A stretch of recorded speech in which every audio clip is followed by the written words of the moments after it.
And welcome back again, yours truly, Anthony Parker Alexander of Keeping It Honest, of yours truly. You know what we try to do? We try to get the left side, we try to get the right side, and we try to give you both sides. So that way you'll say, hey, you know what? I learned a lot. Very special episode coming up. The closing arguments of the Fannie Willis and Donald Trump case. So we know that you've seen this all over the place. Fannie Willis, Donald Trump going after her because she is going after him. And what is that saying? Don't throw any rocks at somebody else's house and try to break their windows if your windows are cracked. I really don't think anybody says that, but you can quote me on that. So we're going to have an interesting show today. We're going to talk about that infamous church speech. Now, it's interesting in the closing arguments, we didn't know that this was going to stand out so much. Race card. Is this a black or white thing? The lifestyle of Fannie Willis and this money and going after Trump. Is this an appearance of a conflict of interest? How are they going to decide if Fannie should be off this trial? And we're going to break down the closing arguments. So if you have any questions or comments, you can email yours truly. It's Parkerman, Parkerman, Parkerman 2011 at gmail.com, Parkerman 2011 at gmail.com. And you can also text me, 216-702-3718, 216-702-3718. And don't forget to hit the like and share button and let people know about what we do on this show. So I know this has been a fascinating trial for a lot of people, and we're going to break it down in many different ways. But let's go back a little bit about this case. So Donald Trump, he wants Fannie disqualified from this case because he says that she has had a romantic relationship with one of her attorneys. And she helped hire this attorney, and supposedly she's been having a relationship with this guy. So Trump says it's a conflict of interest, and it's illegal for her to have a relationship with this guy while he's working. So supposedly she's paying him for this trial. He doesn't even have an experience in this RICO case, and she said, hey, you know what? I want you to be my support. It pays about $600,000. And before this, which was interesting, I mean, it's like a soap opera. Nathan, guy wears nice suits and everything, but supposedly he had in the bank right before this case started $2,000. He'd been married for years, and if he has had an affair, you know, did he break the grounds of marriage? He says, technically and mentally, he has been married for years, but on paper, he has been married. So how this came about, how Donald Trump found out about it, and this is interesting, Mr. Trump's attorney found out about it, and they got in contact with this guy, which was supposedly at one point Nathan's best friend, Terrence Bradley. So Terrence Bradley and Nathan had a law firm together, been friends for about 10 years. About 2 years ago, he was let go because sexual harassment cases. And supposedly he fed this information to Trump's attorney, where he said, hey, you know what? The guy that Fannie Willis hired, Nathan Wade, they're a couple. And so they're going to court now to find out if they were a couple after she got him to be on this Trump case or before she got him to be on this Trump case. So what this is about now, this trial of closing arguments, is Trump's attorneys are putting it out there why Fannie Willis and them should be taken off. So should Fannie be taken off? Should Nathan be taken off? Should one or the other be taken off? Should this case be dropped? Should it be dismissed? Should it be tried in another court? And if it's tried in another court, they could technically dismiss this case. Are they saying if she stays on this case, is everybody's mind or reputation ruined because of she has a boyfriend, but then supposedly she broke up with this guy in 2023? Interesting case. So we're going to go, which I think is interesting, to this case, the closing arguments, and we're going to make some comments about it. Again, we're going to talk about the church speech, the race card, the lifestyle, the appearance of conflict, and we're going to break down some of these closing arguments. So we're going to do this in real time. So sit back, relax, and enjoy as we make comments too.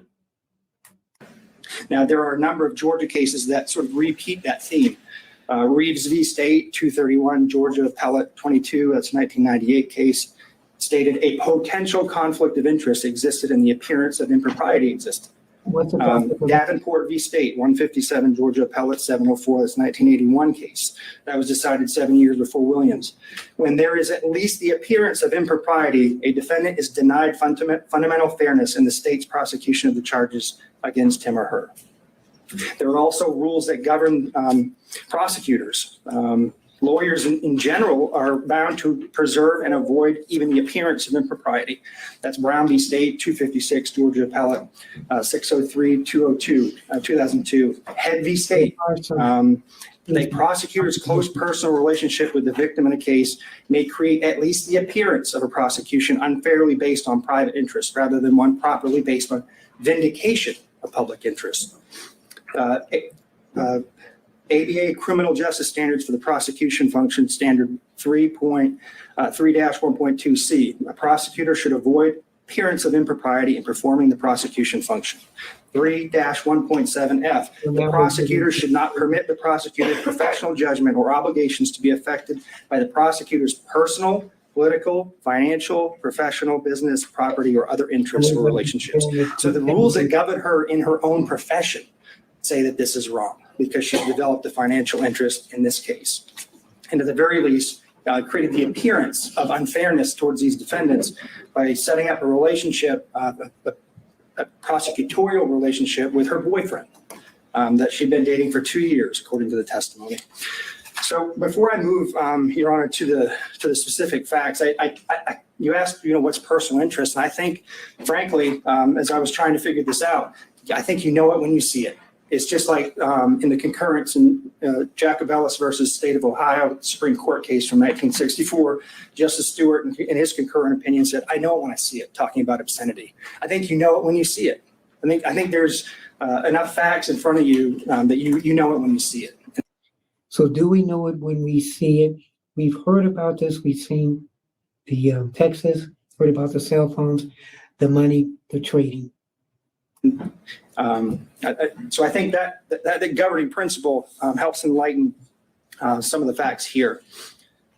And also, I think it's not just financial. In McLaughlin v. State, I think the court's very familiar with that case, 295, Georgia 609, 2014. The Supreme Court essentially said that because the acting DA had become a witness in the case and developed a personal interest in the case due to his daughter's relationship with the victim, that he was disqualified. And because he was disqualified, his entire office was disqualified. So that's interesting because he just gave a case where not just that person, but that whole office was disqualified. Could this happen to Fanni? So turning to the facts of the case, Your Honor, I think I've got, my role is 20 minutes, so I've got about 8 minutes left. So why the relationship, why did we spend so much time on a relationship between these two people? We frankly couldn't care less if they had a personal relationship outside of work. That is not what the issue is here. The issue is that they began this relationship in 2019. They were dating for 2 years, and then she awarded him a contract where public money, either from Fulton County or the state of Georgia, ended up in his pockets. That decision alone was improper.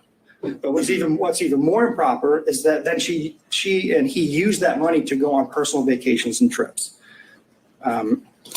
If Your Honor will remember, exhibits 9, 11, and 12 dealt with the expenditures by Wade on trips. If you do the math on that, if you look at what he spent, and then you look at the testimony about what was paid back. And you remember, Fanni said whenever they went on a trip or did whatever, they pretty much went Dutch, and she paid them back in cash. By Willis, because the cash reimbursement theory, I'll talk about in a second, but if you do the math on what he actually paid for and what they testified she paid back in cash, you still have over $9,200, $9,200 and $9,247 to be exact, is the amount of money they cannot account for in their testimony. And as Your Honor will remember, there was no mention of cash in Mr. Wade's affidavit when the best and first opportunity to raise that issue would have come up is when the state filed their response in his affidavit. That is nowhere to be found in there. The first time. So when he put in his affidavit, no mention of cash, but he went on the stand and mentioned cash. That's kind of shady there. Time we heard about cash was here in this courtroom. And so I think she's received a personal financial benefit of over $9,200 in this case that she can't account for, and the state can't account for. And the reason we can't account for it is because they came up with a cash theory. Cash theory only raises. Before we get into that, let me ask you this. Let's say the theory wasn't even there that they had paid it back or that there'd been any exchange. Should there first be a consideration of a materiality requirement? No. Have you seen that in this jurisdiction it's not in this jurisdiction. Have you seen that in any other jurisdiction? I haven't seen that, Judge. And if it was $6, that would still be improper. So pretty much any kind of money involved would be improper. We're going to speed it up just a little bit because there's a lot of interesting stuff in here that I want us to discuss. And we're in the closing arguments of the Fannie Lewis, Donald Trump court case. And I tell you, have any questions or comments, you can email yours truly. It's parkerman2011@gmail.com, parkerman2011@gmail.com. And we're trying to get to the right section here. Okay.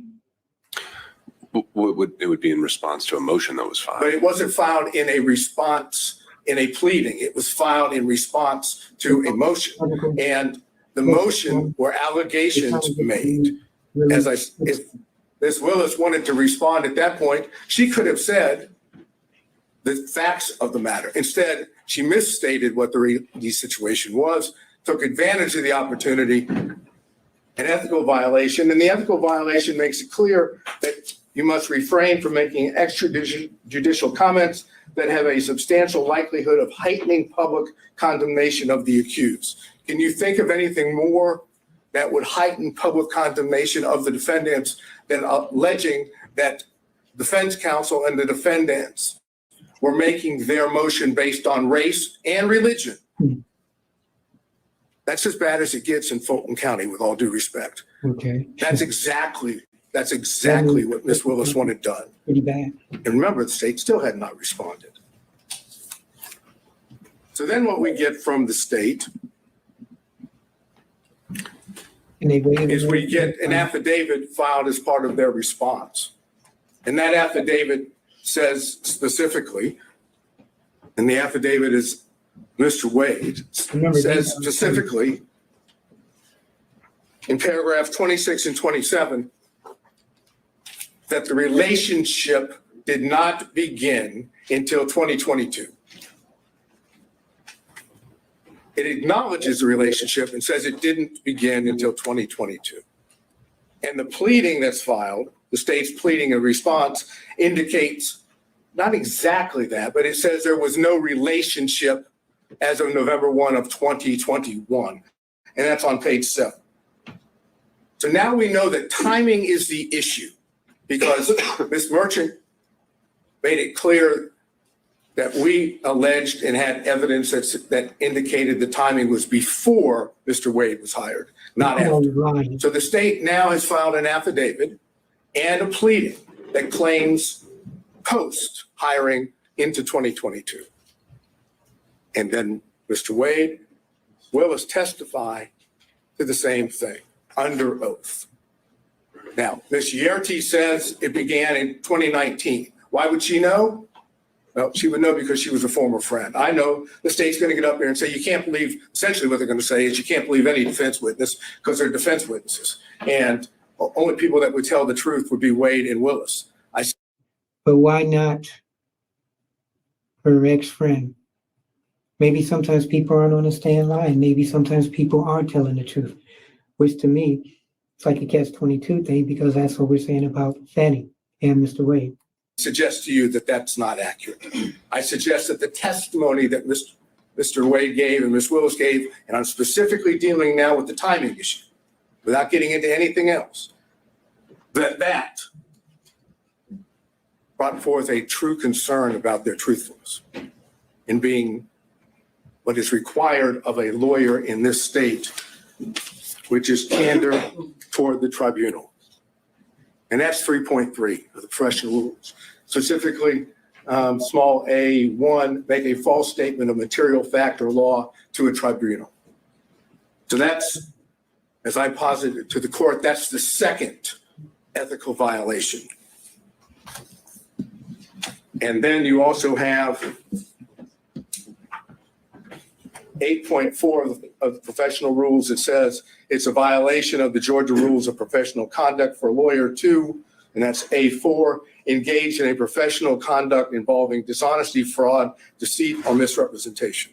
Now, Is that what this is about? do you have to find that Wade and Willis lied? No.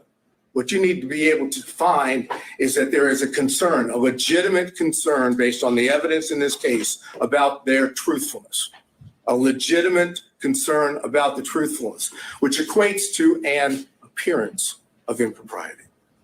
Because once you have the appearance of impropriety under forensic misconduct, the law in Georgia is clear, that's enough to disqualify.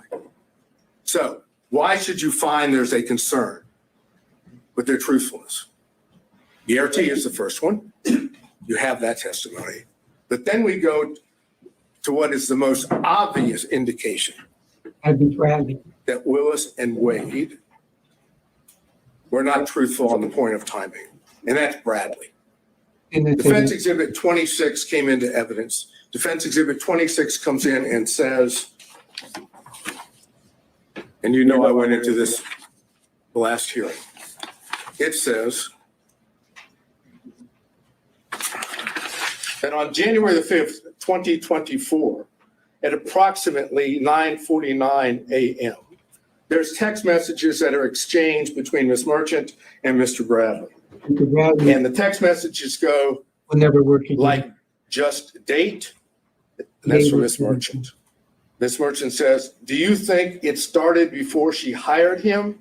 Bradley, who we now know from Defense Exhibit 39, has been texting with Ms. Merchant for a number of months. This is not the first time. This is months within the communications between the two. Mr. Bradley says, absolutely. Now, absolutely is not a speculative word. That's not speculation. That's a definitive statement.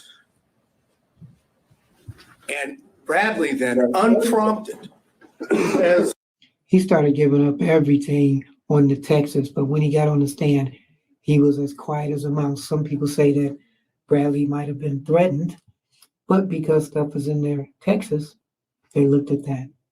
this. And unprompted is important. It started when she left the DA's office and was a judge in South Fulton.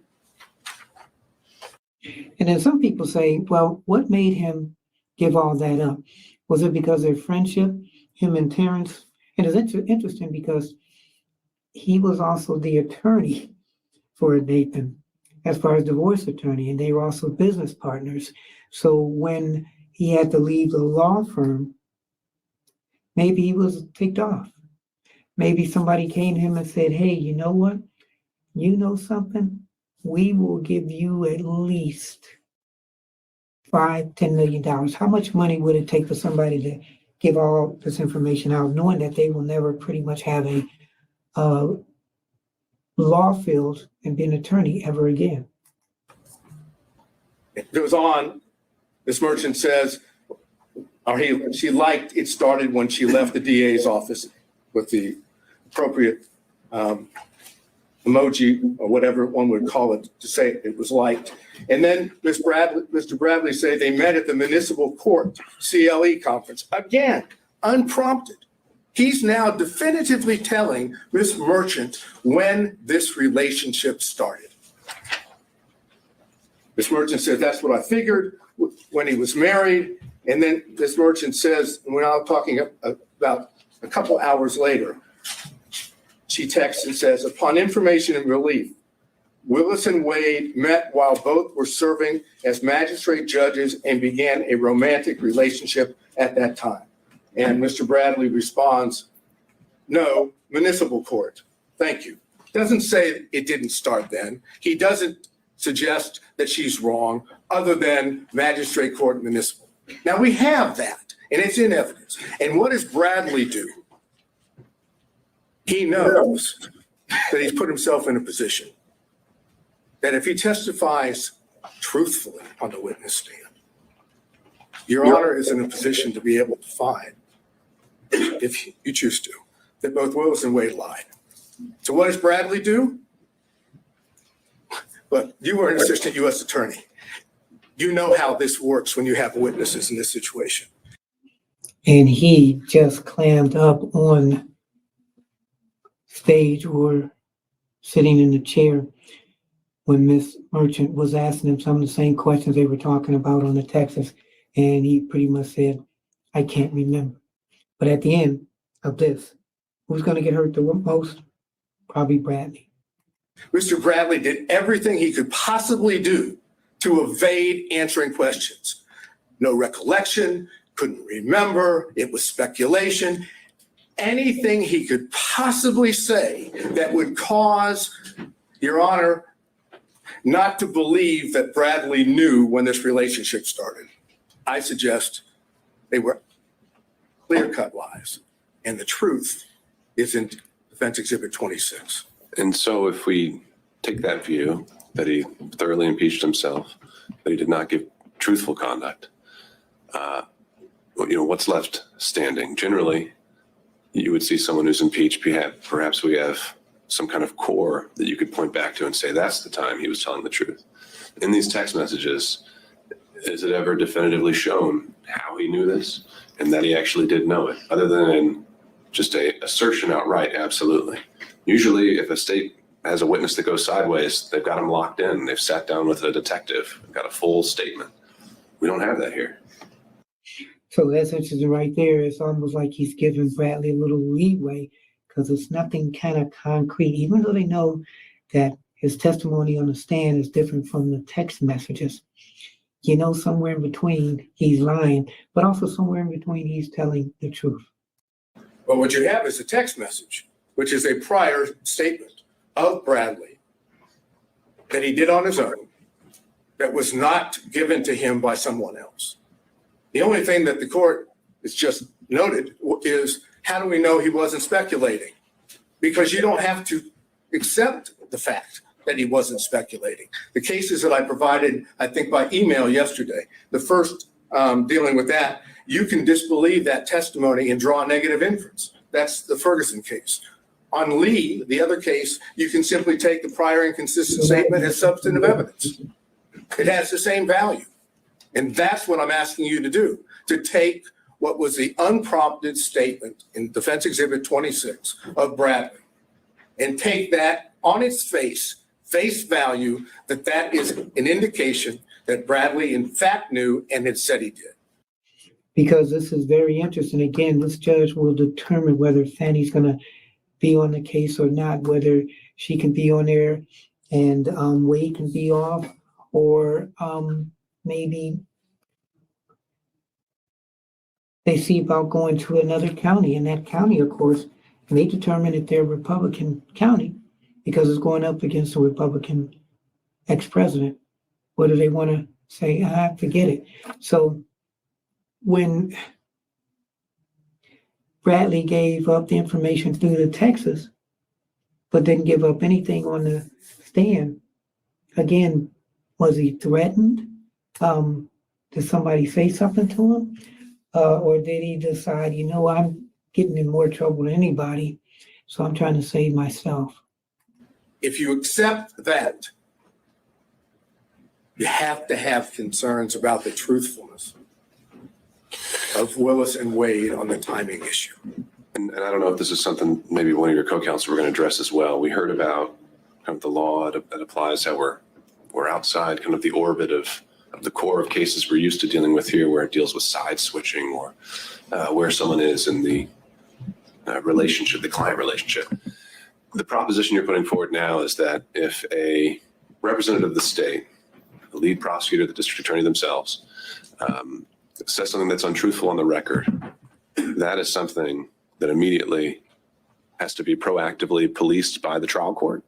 Is basically what I'm getting at is, where in the law do we find the remedy to an untruthful statement generally? So what's the consequences of somebody lying in some form or fashion? We send you down the street to the bar, right? And that's why I gave you the cases of Registe and Edwards yesterday. While those aren't prosecutorial cases or dealing with prosecutors, they deal with counsel. And in both those cases, the trial judge found ethical violations on the part of defense counsel, or potential ethical violations. Went through the ethical violations and said, based on that, you're disqualified. You cannot be the attorney of record in this case. What's good for the goose is good for the gander. If defense counsel can be kicked off of the case because of ethical violations, I suggest the same thing can happen for prosecutors when the ethical violations deal with truthfulness, candor to the court, extrajudicial statements. Those are the things that this court can rely upon and say, based on those, again, I find an appearance of impropriety.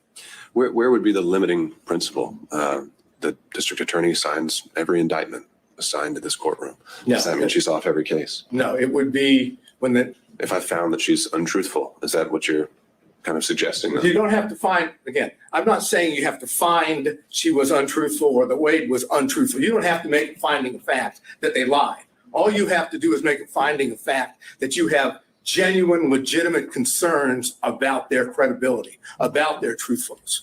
And once you find that, then you can apply Registe and Edwards. Well, but it's the same principle, though. If I have genuine concerns about her truthfulness on a particular occasion, how do those not spill over into every criminal case a district attorney brings? And that part is interesting, because once you're tainted, then from what I gather, attorneys or even victims are going to want to look at every other case that you try. So technically, I mean, this case could be one where, she got it. She had a boyfriend. She knew her boyfriend was capable, or she knew her boyfriend didn't have a lot of money. He had, $2,000 in the bank right before she was assigned this case to give to him. So for $2,000 in the bank to $600,000 in the bank, that's a lot of, profit to make you work harder. But when you think that she may have done things to help him out monetarily and he did the same, how do you know any other cases that she tried or her team tried wasn't prejudiced?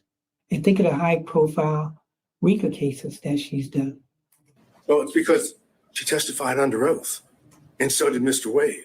They didn't have to testify falsely. They could have testified truthfully. They could have indicated that the relationship, the timing was in fact before Mr. Wade was hired. They chose not to. And in that sense, that dishonesty, that constitutes a violation of their ethical responsibilities. This is not signing an indictment. This is not filing a pleading in which both sides have their own positions. This is a requirement that every witness has to tell the truth under oath. And if they don't tell the truth under oath, or there's a significant concern about their credibility, then they're violating their ethical rules. And as anyone will tell you, as Your Honor already knew from when you were a prosecutor, prosecutors are held to a higher standard. They're the ones that are supposed to be seeking justice. They don't have a particular, they're supposed to be disinterested. When you have the lead prosecutor and the DA giving what I suggest to you is untruthful testimony based on what Yerty has said, based on what Bradley said in his text, based on the whole way it was presented to you. Bradley didn't want to testify. He first came up with his attorney-client privilege thing on that. And Your Honor was, fortunately, went into that. And then when Bradley knew he had to testify about it, you saw what happened. You can draw the inference, as I've suggested on Bradley, that what he said in the text message, Defense Exhibit 26, is true.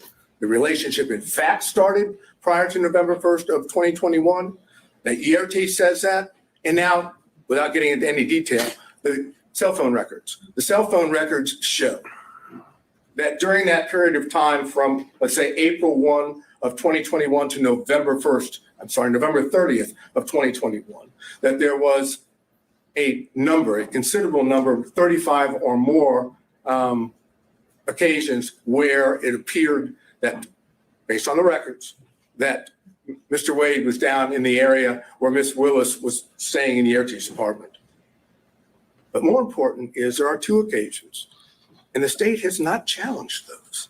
There are two occasions where the records reflect that it appears Mr. Wade spent the night at that apartment. And, you know, who really cares about that, I guess.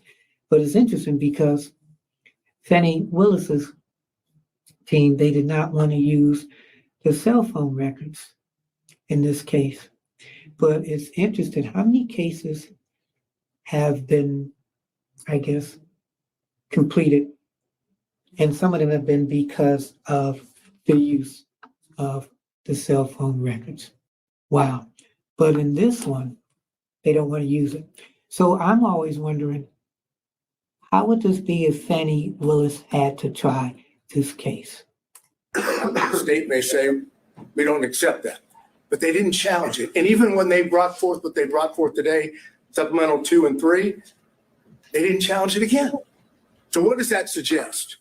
That's corroborating evidence of what Yerty had said, of what Bradley said in his text message. It's also impeachment evidence as to what Wade and Willis said about how many times. Is that a significant, in terms of just the times? Didn't Mr. Wade testify that he was there at least 10 times during that time frame? And sometimes I feel that this judge is always putting questions up there because he's for Fanni. Case in point, he did contribute to her when she was running for DA. But that doesn't mean that he's a friend of hers. Some people say he's fond of her. Even if he did give money to her campaign, is that a conflict of interest too? He's laid back and a lot of it's taking it all in. But it seems like whenever they're questioning and they have some proof maybe of things happening or that have happened with Fanni and Nathan, that he always questions it a little bit further. Now found 35. Well, minimum of 35. Okay. But never overnight. He said he never spent overnight.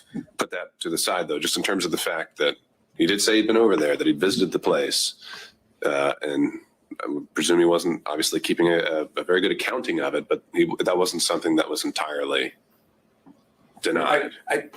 If you're asking me, do we win on the point that he said more than 10 or around 10 and we say 35, do we win on that point? No. Okay. It's not determined. The overnight rate might raise some more concerns. Understood. Yeah, it does. And that's the reason why we highlighted it in the affidavit of Mr. Middlestaff, because that is suggestive that they were not being honest to the court.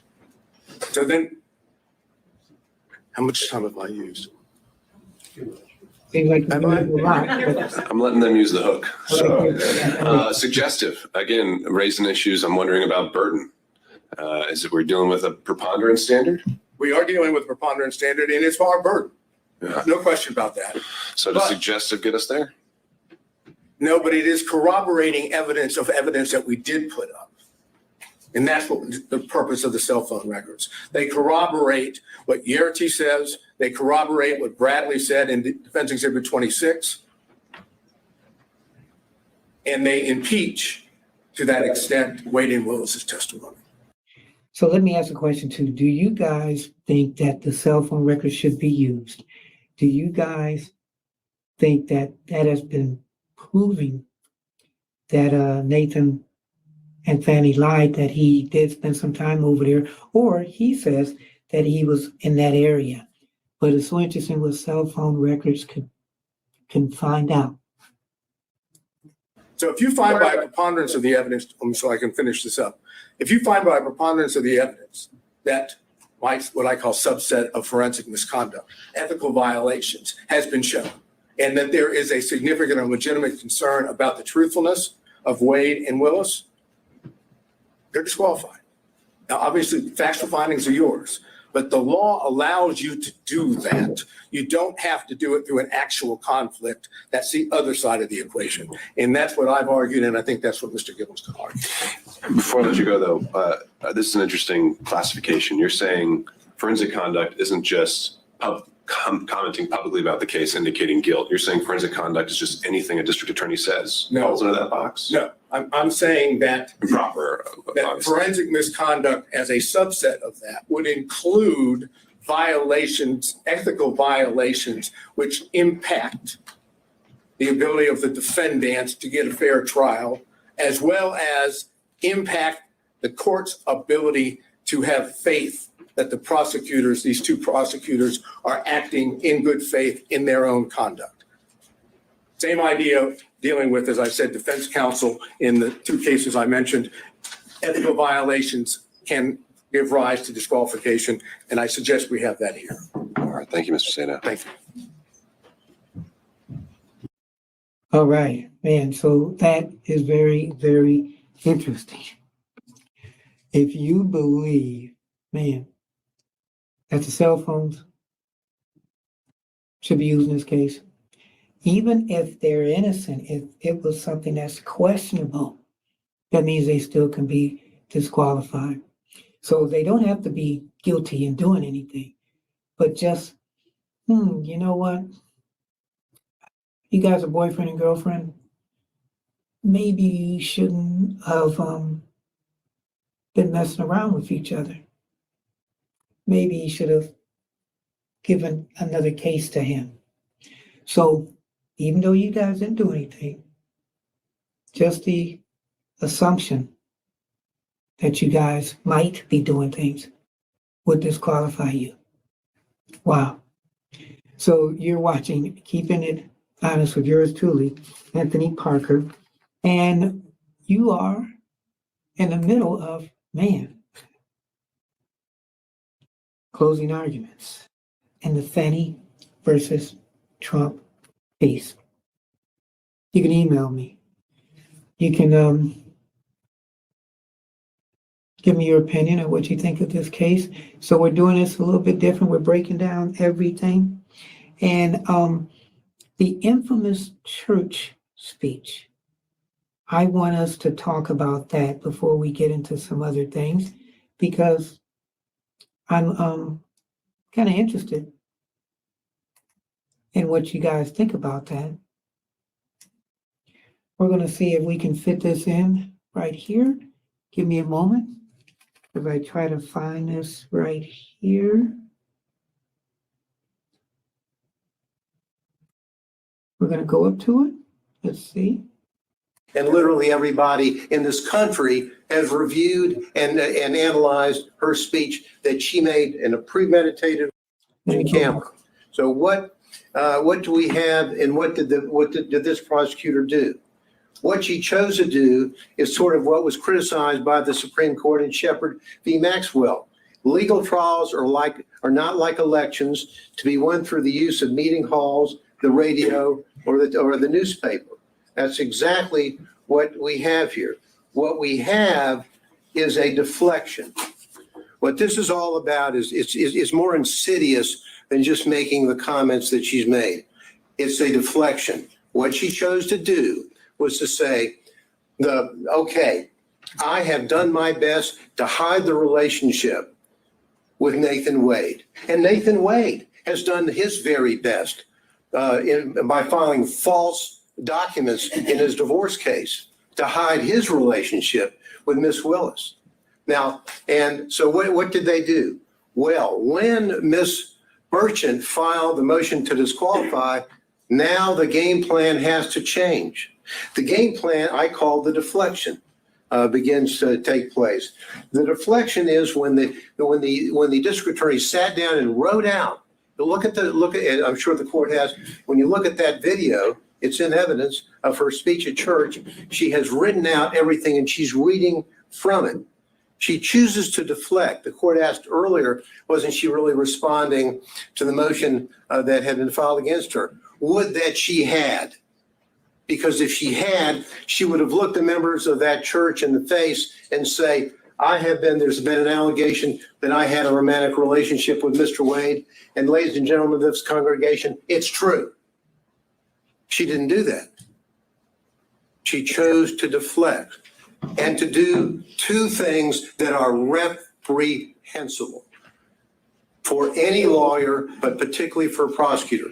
She chose to pull out the race card and the God card. That's what she did. And she wrote it out.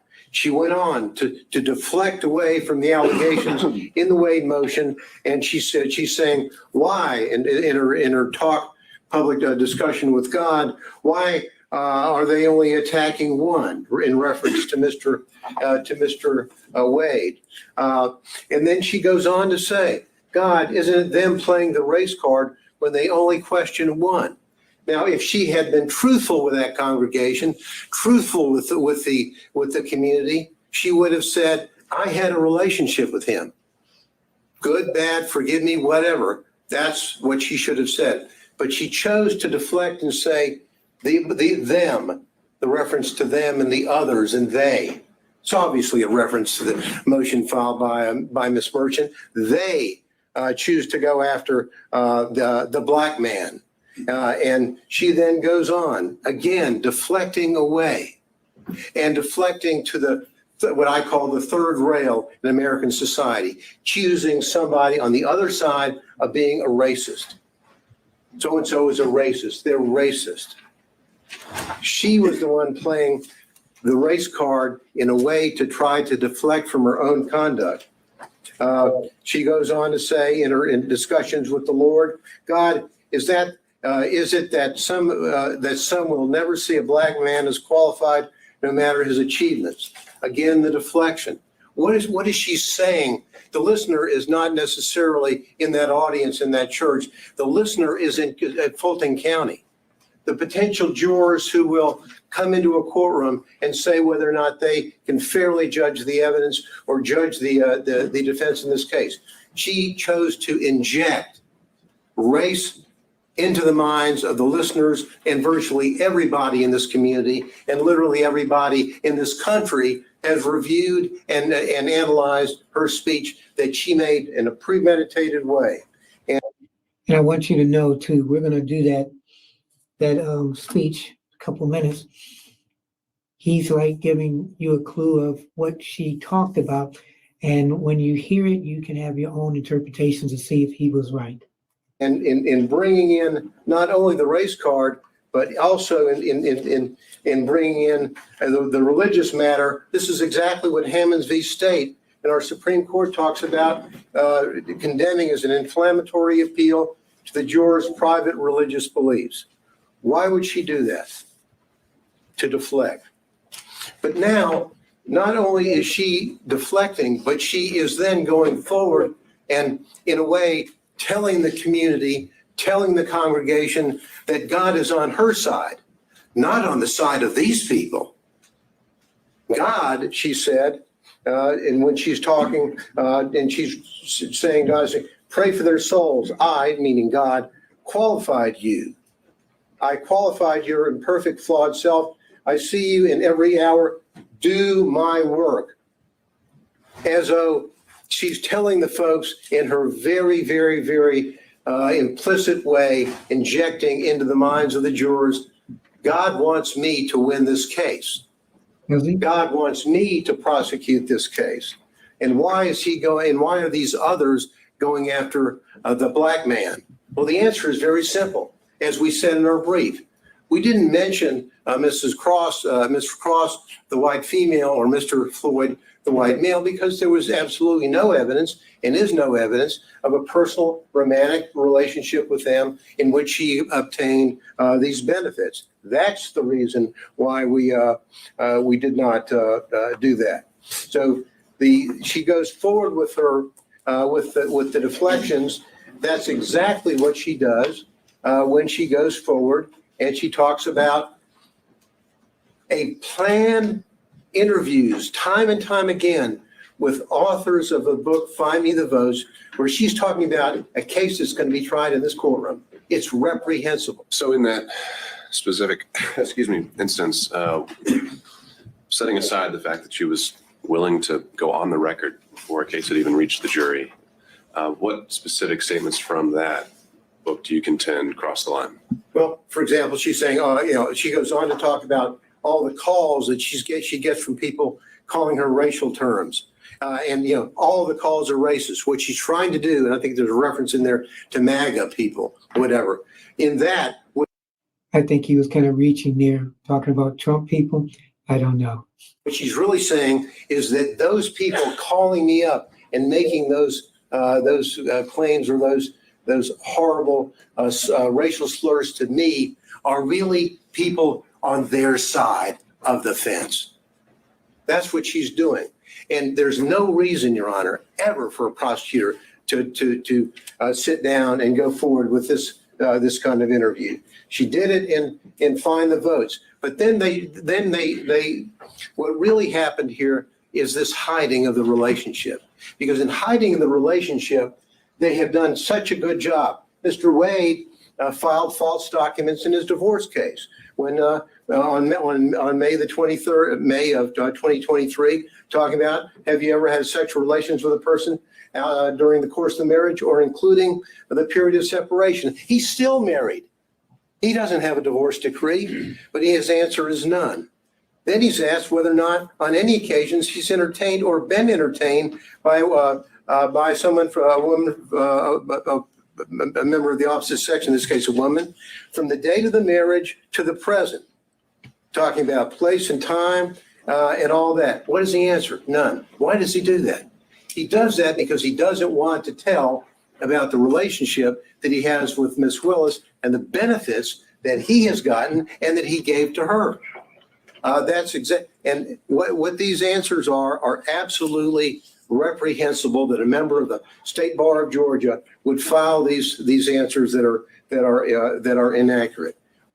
So we have a lot to talk about, and it makes you think, who all is telling the truth? Okay, well, he was married, still married, technically had an affair with Fanni Willis, and Fanni Willis from the prosecutor's side said that, okay, I'm in charge.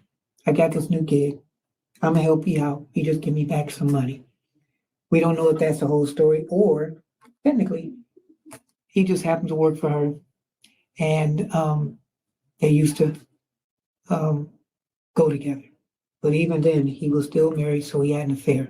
So we're gonna go into this church speech, and I want you to let me know what you think about it and the things that he said. Remember that, okay? Because we're gonna give you literally the whole speech, but done by yours truly after this.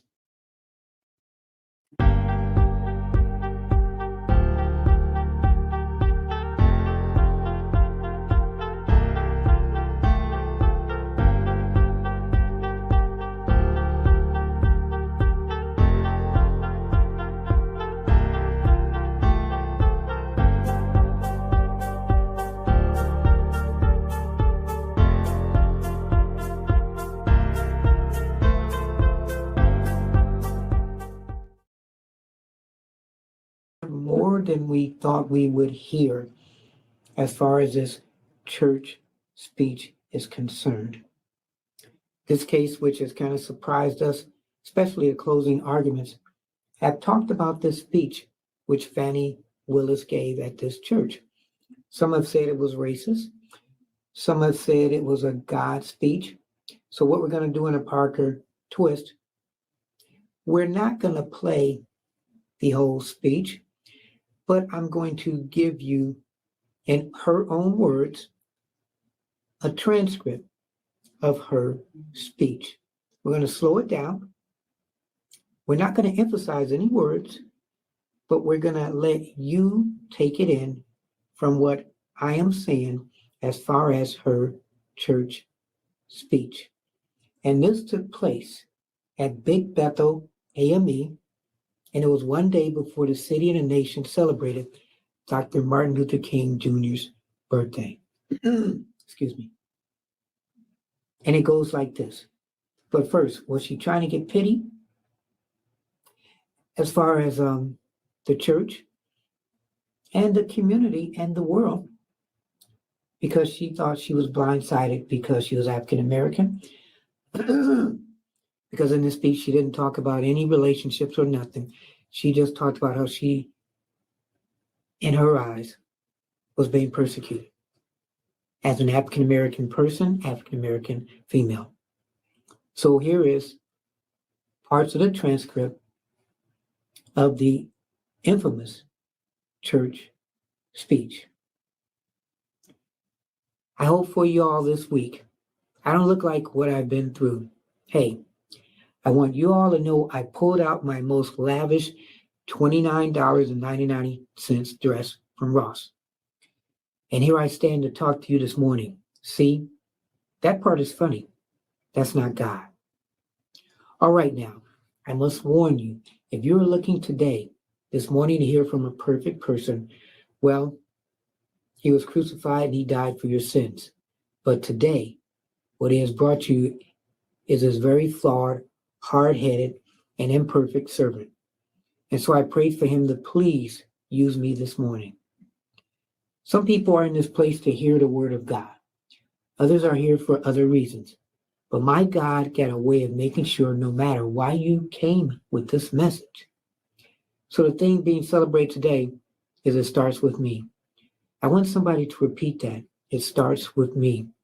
Shifting the cultural climate through the study and practice of Dr. King's nonviolent philosophy.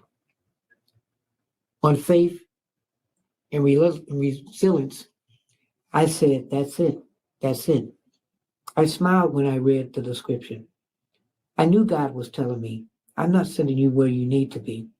Yes, I was invited here to give you a message, but yet my God does what he always does. He brought a message to me. He knew this child needed reminding. So I want to talk to you today about what it's required to be a soldier in this warfare. And that's what it is.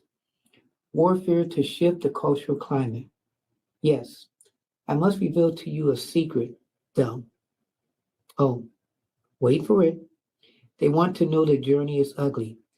The journey is painful. The journey is full of pitfalls. But if you are one of his children, you must answer the purpose. Yes, you must answer the call. Yes. You all don't hear me. You must answer the mandate. The question becomes, are you qualified? And it really comes down to this. How much are you personally willing to sacrifice for the greater good and his purpose? How much I want you to really sit and think about that question. How much are you willing to sacrifice for God's purpose? All right, see, I must confess to you as a little girl, I really did not think that Dr. Martin Luther King Jr.'s dream would still be such a work in progress. I thought by 2024, as a 52-year-old woman, that certainly as humans would have gotten it together, that the cultural shift would have already taken place. Well, I thought by now, well, we would all just be getting along well.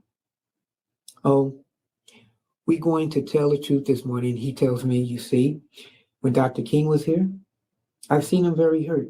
Yes, my father revealed to me, he's seen him in moments where Dr. King was saddened.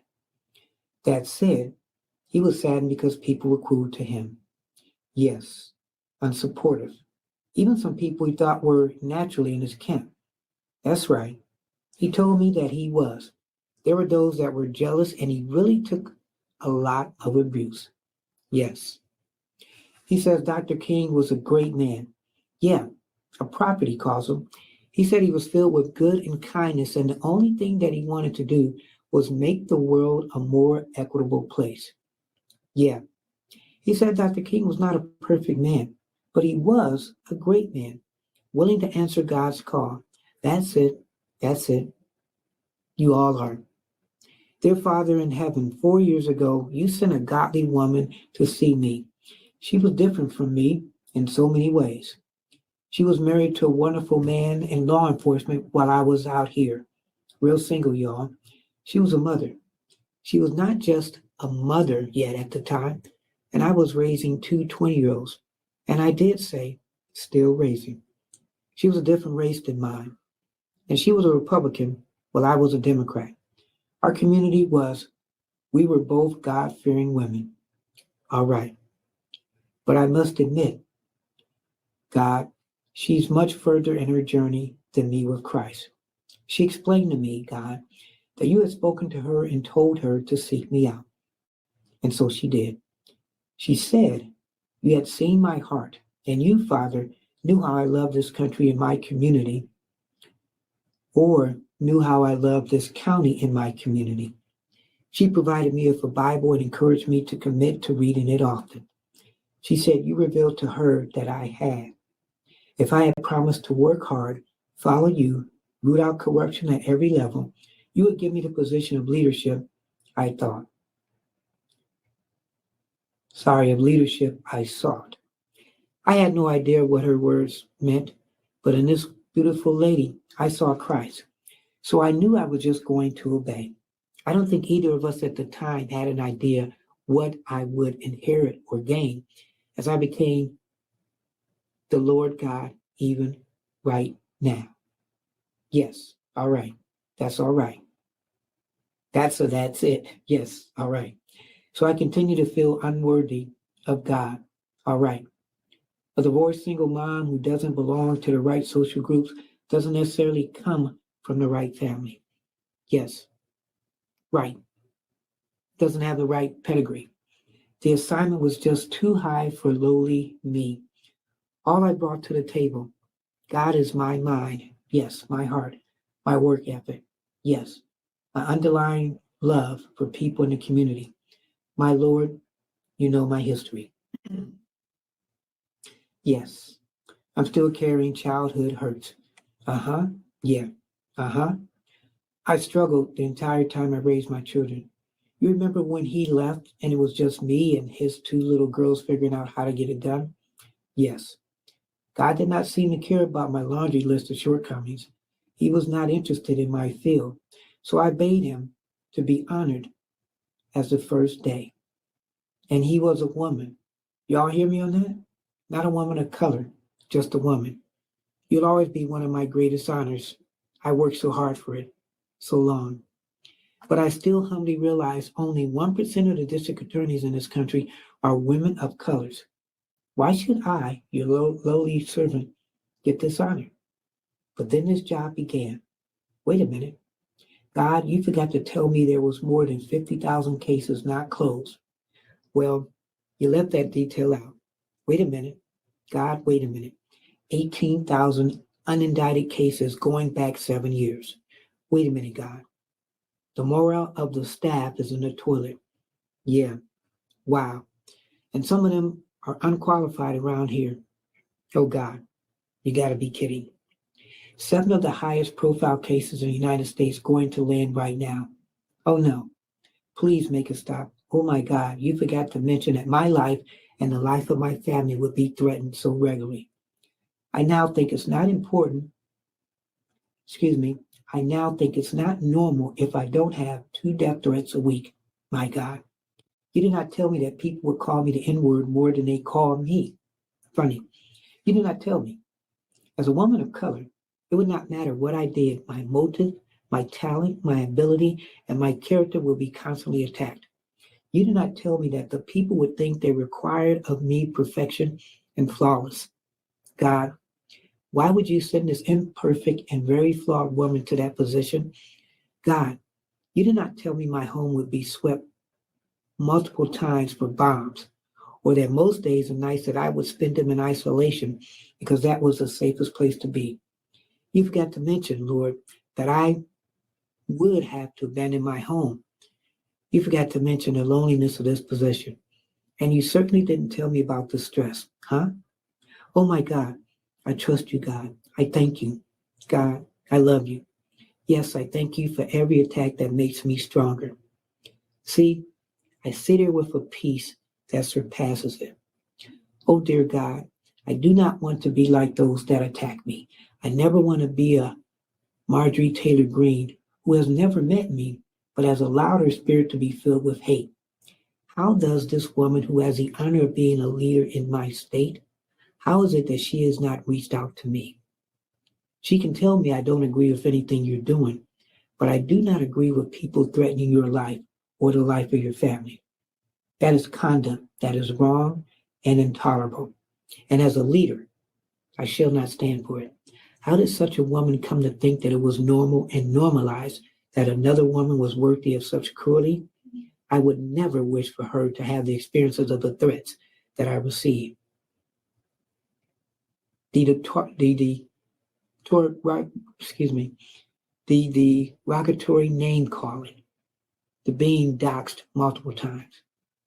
God, you never told me that on Christmas night, 2023, that I would get an emergency call from Capers Green, my chief of investigations. The police are surrounding your house. A man has called 911 and he said that he shot a woman in the head. I am headed there. You never told me the pure, unimaginable fear, as I believe my oldest child was dead in my house, my home now. I cannot describe God for you. The panic, and the terror and the fear. I had my mind believing my child was no longer with me. I thank you, Lord, that it all turned out to be a cruel hoax and just another day to steal my joy as I tried to celebrate you. God responds to my hard-headed trial.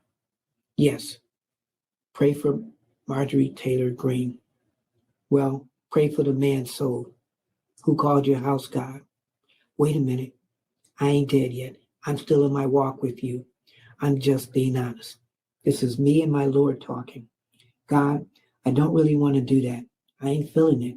Yeah, God, do as I said, child. I'm using her to grow you. Pray for her. I am all using all of these experiences to fortify you. Flawed, hard-headed, imperfect me. Pray for her. Yes, but dear God, are you listening? Why does Commissioner Thorne and so many others question my decision in a special counsel? Lord, you're flawed, hard-headed, and imperfect child. I'm a little confused. I appointed 3 special counsel, as is my right to do. Paid them all the same hourly rate. They only attacked one. I hired one white woman, a good personal friend and great lawyer, a superstar. I tell you, I hired one white man, brilliant, my friend, and a great lawyer. And I hired one black man, another superstar, a great friend, and a great lawyer. Oh Lord, they're going to be mad when I call them out on this nonsense. First thing they say, oh, she going to play the race card now? But no, God, isn't it them who's playing the race card when they only question one? Isn't it them playing the race card when they constantly think I need someone from some other jurisdiction in some other state to tell me how to do a job I've been doing almost 30 years? God, why don't they look at themselves and just be honest? I mean, can't they keep it 100 with themselves, right? Come on. Why are they so surprised that a diverse team that I assembled, your child can accomplish extraordinary things? Yes, God. Wasn't it them that attacked this lawyer of impeccable credentials? The black man I chose has been a judge more than 10 years, huh? Run a private practice. More than 20 represented business and civil litigations. I ain't done. You all have served as a prosecutor, a criminal defense lawyer, special assistant attorney general, one Chief Justice Robert Byrne Award from the State Bar of Georgia. You know, they ain't just giving this to black men. How come, God, the same black man I hired was acceptable when a Republican in another country or another county hired him and paid him twice the rate? Oh, you all ain't hear me. All right. In another county, the elected official has the authority to pay him twice the rate. Why is the white male Republicans' judgment good enough, but the black female Democrats, not yet? Now, please hear me. I'm not criticizing his judgment. The people of this county elected him, excuse me, to make that decision. In fact, let me put it on the record. He's someone I respect because he was always willing to hire diversity. He was just looking for quality. All right. I don't care. Political party, they care about it. My only question is, why is it questioning Lord? Now I want it to be clear. All three of these special counselors are superstars. But I'm just asking God, is it the same? We'll never see a black man as qualified, no matter his achievements. What more can one achieve? The other two have never been judges, but no one questions their credentials. I'm just saying, Lord, I'm just asking, is it that I, because of the shell you chose to put me in, will never be qualified in the eyes to make the decisions the voters put me in here to make you? Lord, never mind. Your flawed and perfect servant has composed a team that wins, and wins. Never mind, Lord, that this leader has a trial conviction rate of 95%. Never mind, Lord, that the trial team this lawyer put together has conviction rate of 95%. Never mind, Lord, that the appellate rate of my office is 96%. Never mind, Lord, that 400 plus children are touched by the programming that my staff put together to keep them out of gangs. No, never mind, Lord. Thousands of records of citizens in my counties have now been restricted so they can work and get homes and return to being productive citizens. Never mind, Lord, in 3 years I have cut the backlog by more than 50%. Never mind, Lord, in my community, where in the rest of the country crime is down 5 or 7%, is down 20% year. Never mind, Lord, homicides are down in Atlanta by 21%. Is there something about me, Lord, that makes me still unqualified? God responds, child, pray for those. Pray they can't see what I'm qualified. Wait, God, I'm going to slow down. Here is your hard-headed child. I told you, I don't want to pray for them. I am tired of being treated cruelly. Pray for them anyway, child. Pray for their hearts. Yes. Pray for their souls. Yes. I qualified you. Yes. I qualified your imperfect, flawed self. Yes, sir. I saw you in every hour. Yeah. Do my work. Ignore the distractions. Some of you all may be familiar with my God that I serve. So I'm going to stop a minute here. He's the same God that took Moses to that burning bush. Hey, how many of y'all know Moses had a speech impediment? That's the speech that God sent to give the greatest messaging of all time. Let my people go. God most like hard-headed children, because Moses told you, I got a speech impediment, right? And who am I, lonely me, to go do that? He said, go tell them the great I am. How many of y'all know God will use regular, ordinary folks to do extraordinary things? Let me say that for y'all again. Yeah. How many of you all know the God I serve will use ordinary folks to do extraordinary things? God will see all your mistakes, all your flaws, and still choose you to serve. So God told me, I know you're tired of your circumstances, but I'm preparing you for the road ahead of you. Had some dark days and some bright days, yes.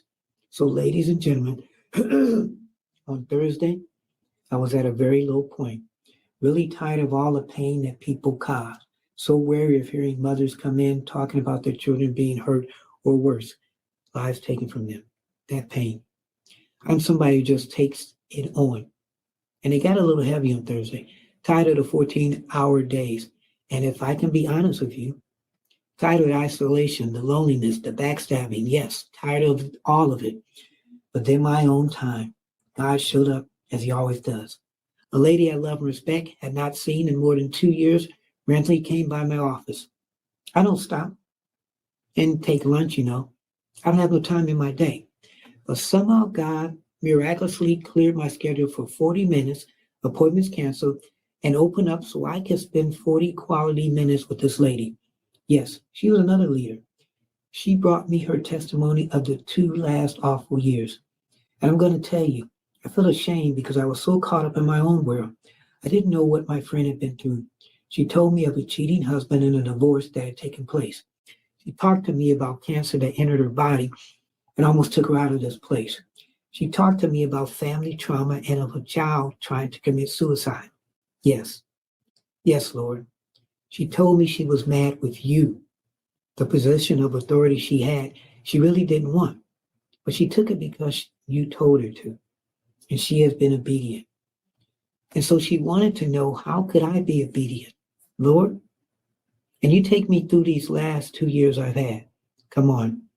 She said, Lord, you said you would perfect me. You would perfect the things concerning me. My husband left me. My body became sick. My children suffered. My finances are in the toilet. This is far from perfect. The Lord said to her, when I told you to devote yourself to me, I will perfect you. You heard it in your human ears. You heard that I meant I would make things easy and perfect. I did not mean that things would be easy as you heard it. Well, she said she'd been looked at the biblical interpretation. When the verse says, the Lord will perfect that which concerns you, it literally means he will complete you. Say, how many of you all know, my friends, random visit was not random at all. And once again, the Lord was talking to his hard-headed child. Yeah. When the Lord was saying he would perfect me, the things concerning me, yeah, he was telling me he would use me to complete it. Yeah. So I'm here to tell you something. Thank you, Lord. And it may make some of you all a little uncomfortable. God's using ordinary people to do extraordinary things. I come real regular. In fact, when I meet people, that's what they say. Real regular. You don't have no airs about yourself. And I say, well, how come I come from regular folk? I ain't got no pedigree. I'm not a member of any of those elite organizations. And one more thing, I'm as flawed as they come. I say that's it. That's it. But there is something special about me. It's my willingness to love people. That's it. I love people of every political party, different viewpoints, different races, different sexualities. And one thing you will come to learn about me is I make sure everyone else is good. Yeah. And sometimes I'm not. Yeah. That's it. That's it. See, Dr. King was an extremely special, brilliant, godly man, but he was just a man. Yes. Yes. And his journey was full of mistakes. Yes. Pitfalls, pain, and ugliness. Yes. Despite all of that, he overcame those things and he changed the entire world. Yeah. See, I know we are at a time of history when they want to throw away books and not talk about history, right? Some of you may have forgotten when Dr. King was alive, he was attacked for his stance on the Vietnam War. Yeah.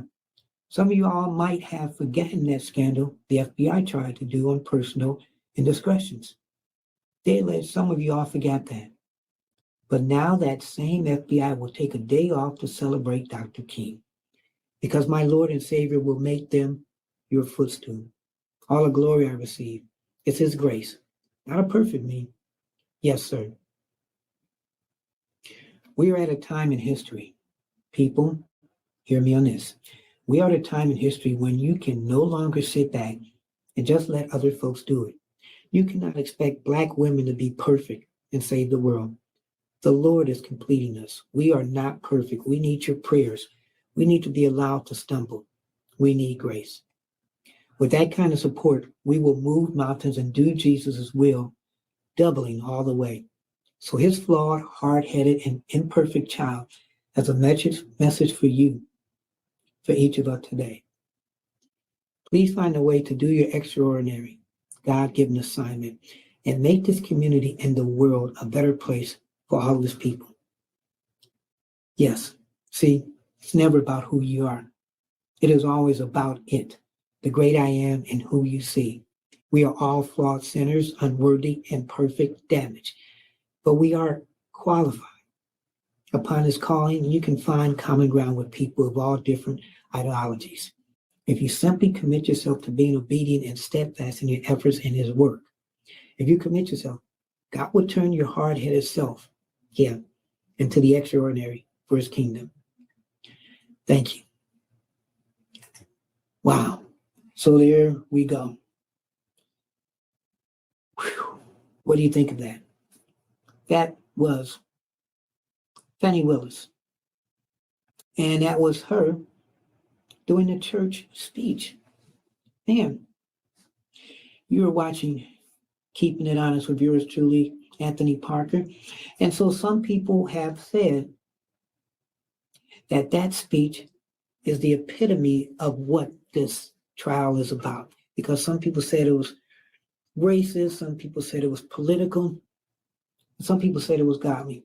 An interesting thing about this speech, which I liked, and hopefully you got stuff out of it, because I was reading this cold. It was very cold reading that I was doing. And hope you appreciate it. And what I got out of that speech was what you can do when you go to church. Some people go to church and they can do the things and put the godly stuff in there and everybody says amen.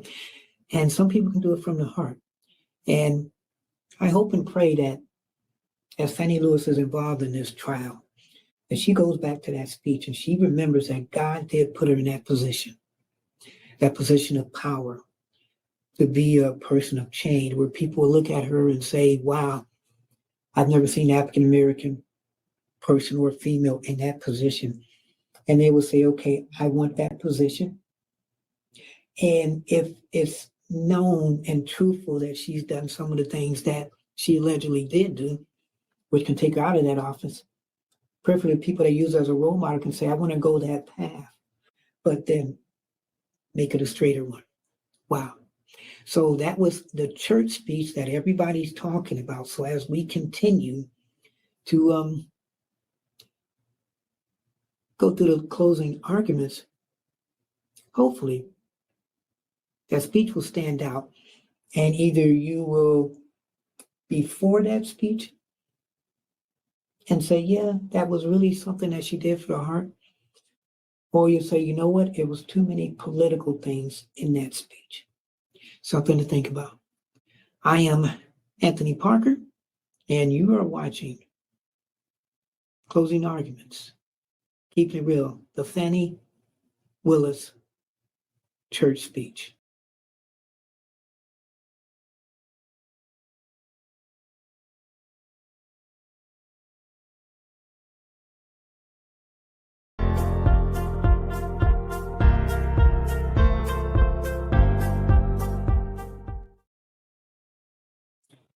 And welcome back again. Yours truly, Anthony Parker Alexander of Keeping It Honest. So what did you think really about that church speech?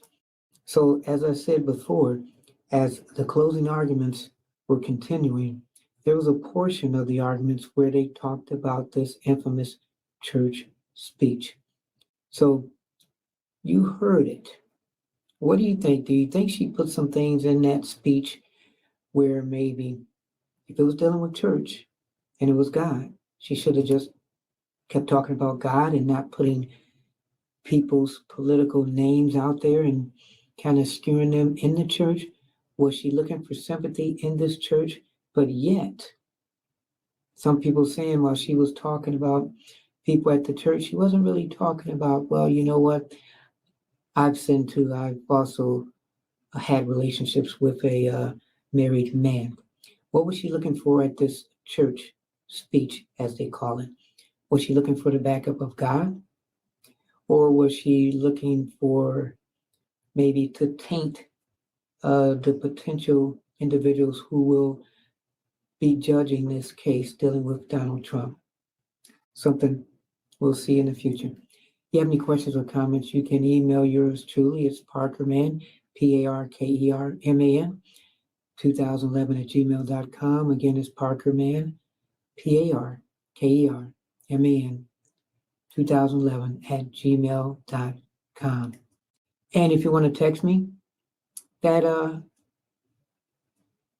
text address or leave a voicemail is 216-702-3718, 216-702-3718.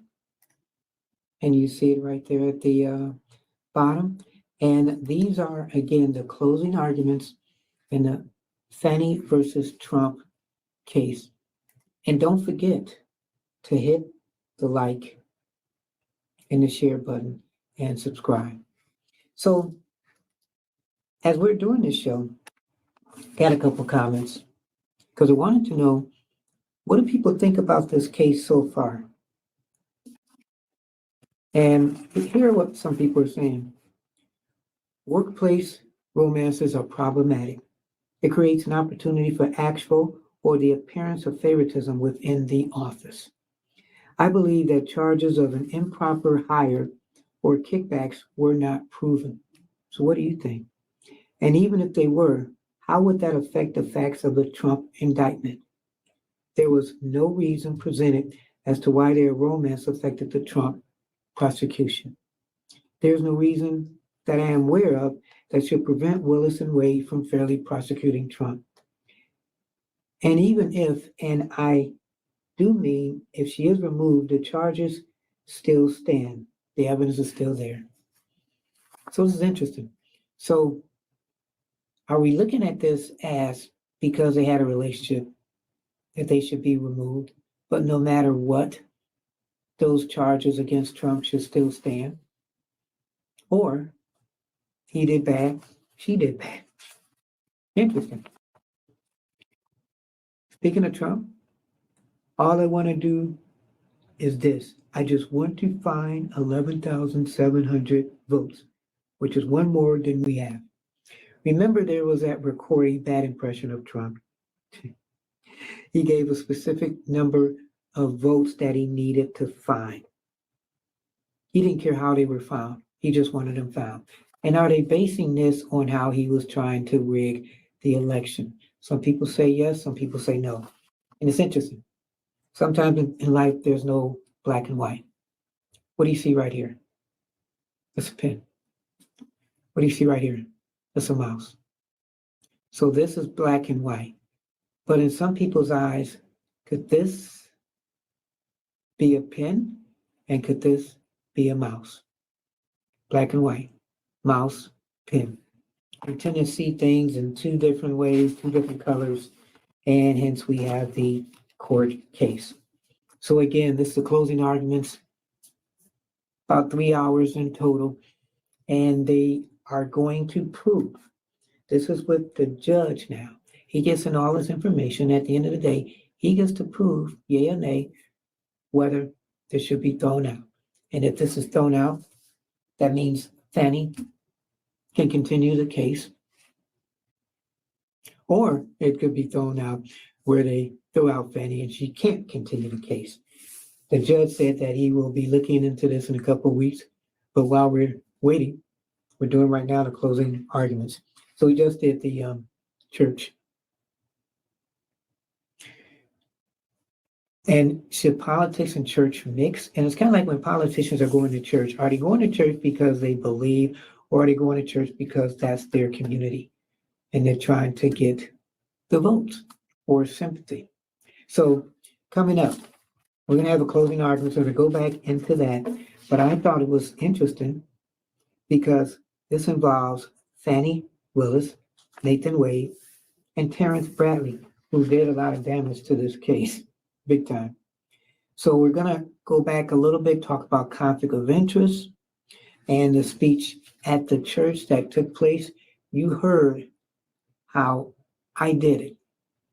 And so now I want you to hear what some of the judges, well, not judges, the attorneys are saying.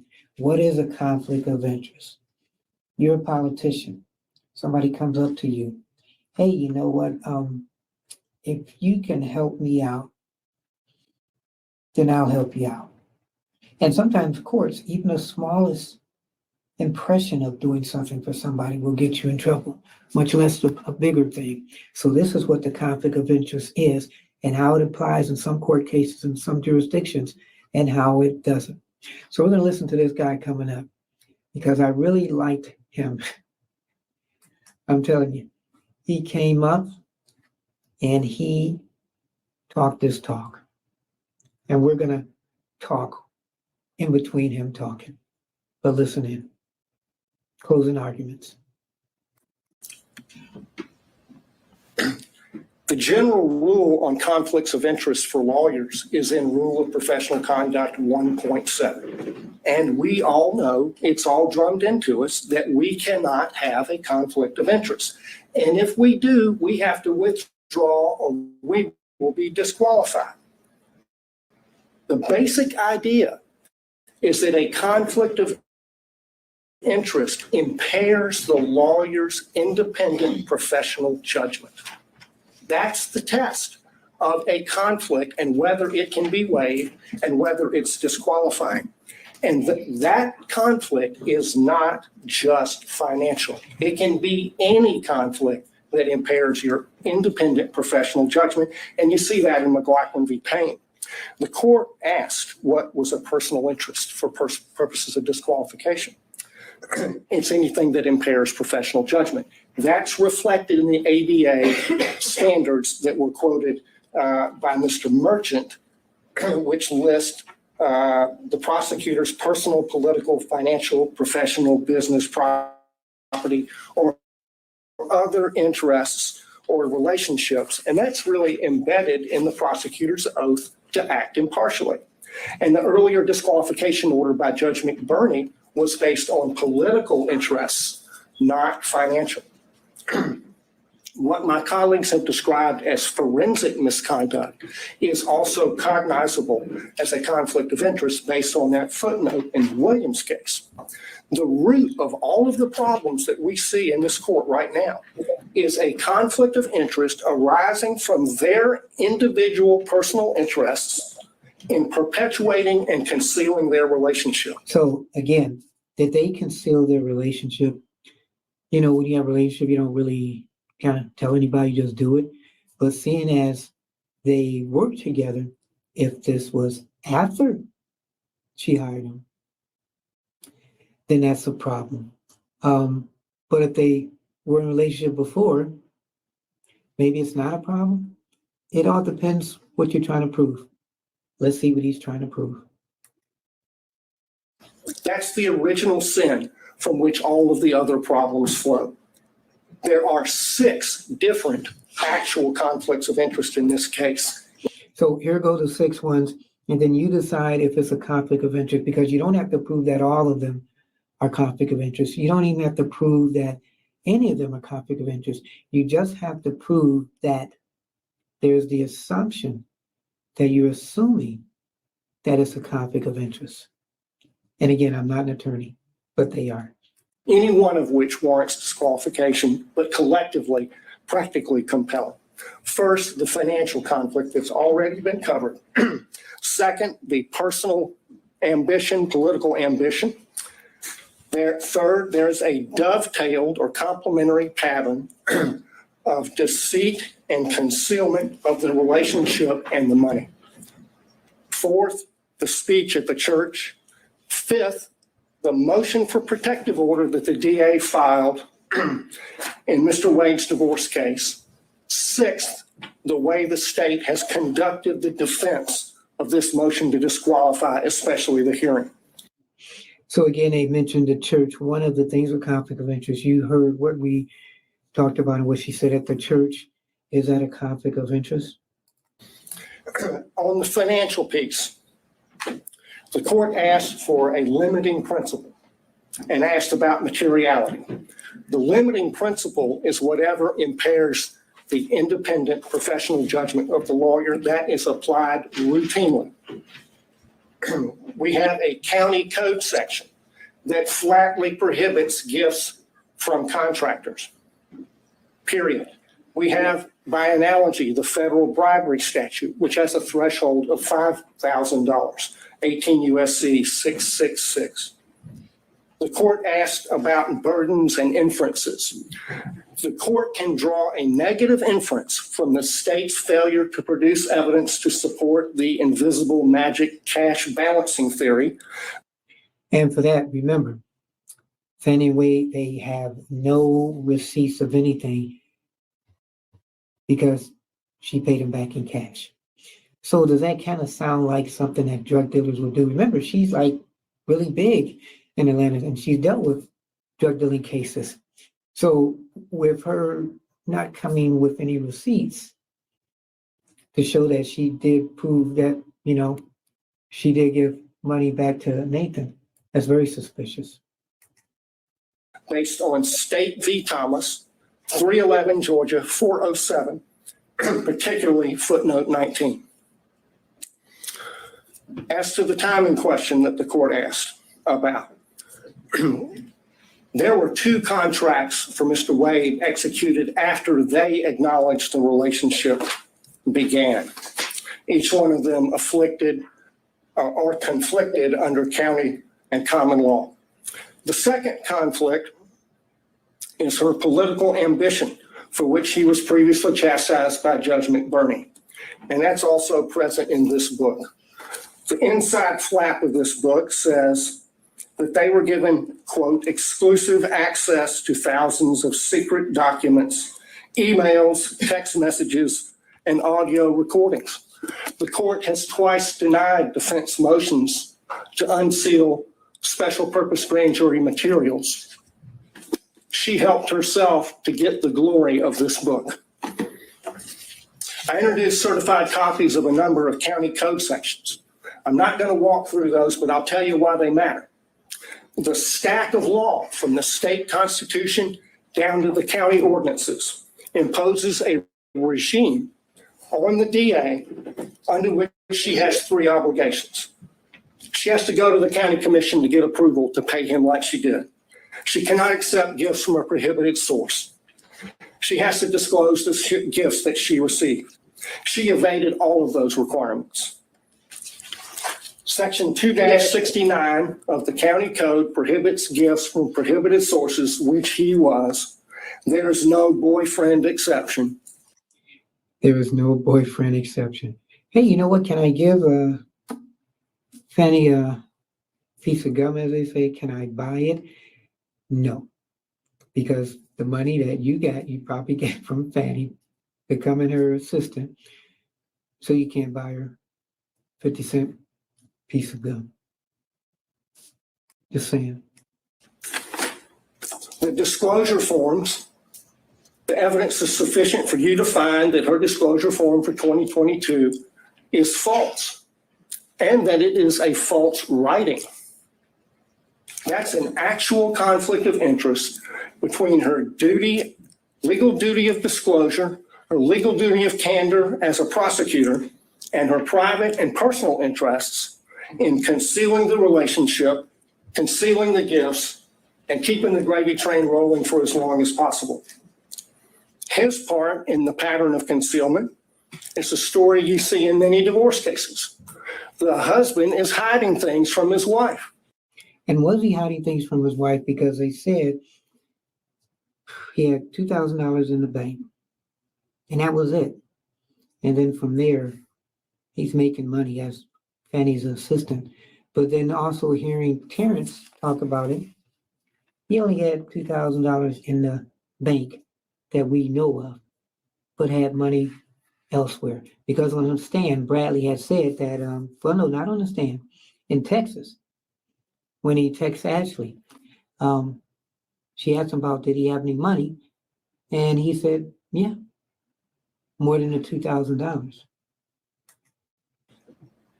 How much money he's making, the other woman, and what he's spending on the other woman.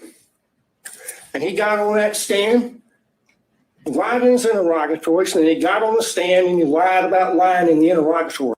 And he lied about lying. Now, that's pretty much bad about lying. And you're doing that on the stand, and you're an attorney, and you should know that somewhere down the line could potentially get you disbarred. And the lawyers for the DA's office, they just sat there and let him do it. He's about to blow off some steam now. Because how many of people with Fanny's group knew some of this when they were on stand that they were lying, but could they say something? No, because Fanny's their boss. Keep pointing. They did nothing to correct obviously perjured testimony. In and of itself, that warrants disqualification of every one of them. The reason they lied and covered it up was to avoid the trouble they're in right now. And technically, what trouble are they in? We know Fanny should be in some kind of trouble if she said it right or we understood it right, was that she said she used some of her campaign money to help her out. Now, as a politician or somebody running for office, you cannot dip into your campaign money. That served their personal interests to the detriment of their public duties as prosecutors. The speech at the church. Here we go. I want to focus on why she did that. Mr. Gillen talked about that. So now we're going to talk about this speech. Listen up to it. You heard, you saw me do the speech. Let me know how you feel. She did it to deflect attention from her own misconduct and that of Mr. Wade.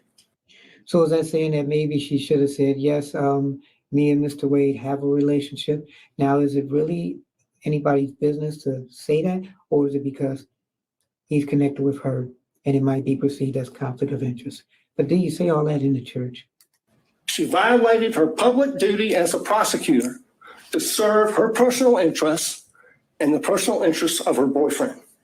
That is a disqualifying conflict between her personal interest and her public duty that is actual, operational, and materialized, and it rests on undisputed facts.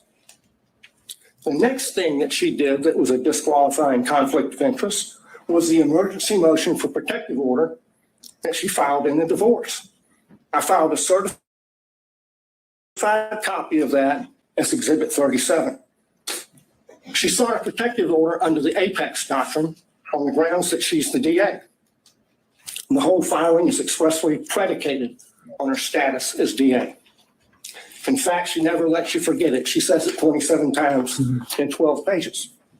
In that filing, speaking as DA, she said, the circumstances, quote, suggest that defendant Joycelyn Wade is using the legal process to harass and embarrass District Attorney Willis, and in doing so is obstructing and interfering with an ongoing criminal investigation.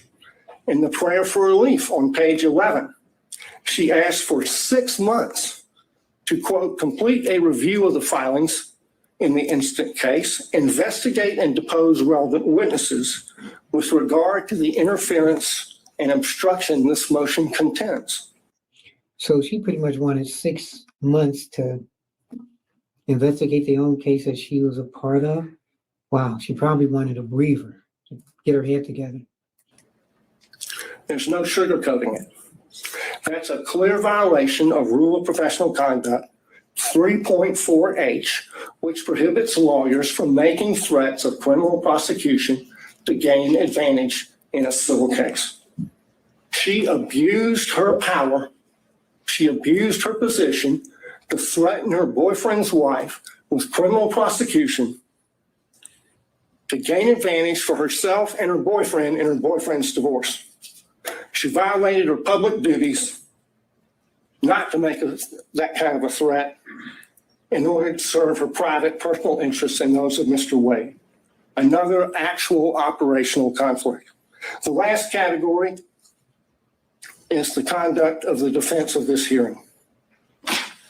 There were a lot of objections made based on attorney-client privilege during Mr. Bradley's testimony. Yes, and if you're Mr. Bradley, what do? Do you feel sorry for Terrence?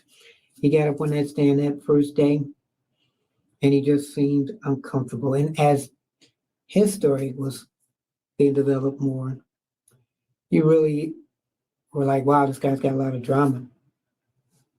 Best friends at one point with Nathan for about 10 years. They had a practice together. He got fired because of sexual, I guess, allegations. And he was the divorce attorney for Nathan, which was interesting. And he said he hadn't talked to him in about 2 years, but supposedly a waiter who called Megyn Kelly's show said that they had talked to each other about 2 weeks ago. And when Mr. Bradley was talking to Ashley, the attorney, and they were going through Texas, and she's getting everything about this case. And he's texting her back, giving all the information. Wow. And his last text was, thank you for being a friend or something like that. And then she calls him up on the stage or on the stand, and he says, I don't recall. Anything she asked about in that text, he gives him the papers. And he's like, oh yeah, well, I guess it does say that. That's what I said. But the day before, you were denying anything and everything. And would you want him as your attorney-client privileges? Because he supposedly gave up everything. And it made you think again, what did this guy do? Because if he gave up everything, did he give up his law practice? Would you want this guy practicing law for you? So the worst person out of this may be Terrence, because he may lose his license. But what if somebody said, hey, you know what? If you give me this information, whatever you're making, I can double it. Yeah, you may not be an attorney, but you'll be happily rich. We don't know. Are there conspiracies? Yes, they are. So listen to this attorney as he continues to talk about Terrence. Most of those objections were made by the state. But the privilege being asserted does not belong to the state. It belongs to Mr. Wade. That shows that the DA's office is serving the personal interests of the DA and Mr. Wade in carrying out further concealment and cover-up of their relationship, and not the cause of justice they are sworn to serve. That is a conflict of interest. It's a continuation of the wrongful pattern of concealment and cover-up that they've engaged in since the beginning. But now they've enlisted the entire office in the enterprise. In the written response to the motion to disqualify, they said this, and I quote, "Should be absolutely clear, there is no evidence that DA Willis derived any financial benefit from Mr. Wade." That's on page 15. So if they're saying that, that means there was no money given. But let's say, he's got a job, she's got a job. He treats her. Doesn't matter where the money's coming from. I mean, are they doing the job that they're supposed to do? Is he just out there being a good man saying, okay, I'm going to take you out for lunch? Well, you can't take me out because that's the money that you got that I helped get you the job for and paid you for.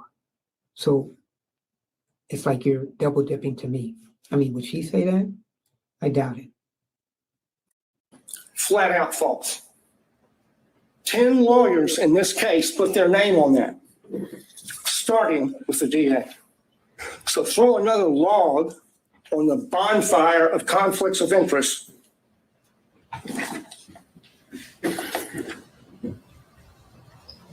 The problem here is the DA cannot distinguish between her personal interests and ambitions on the one hand, and her public duties as a prosecutor on the other, and apparently neither can anyone else in their office.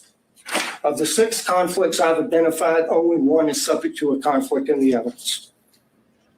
This is a case study in what happens when you operate under a conflict of interest.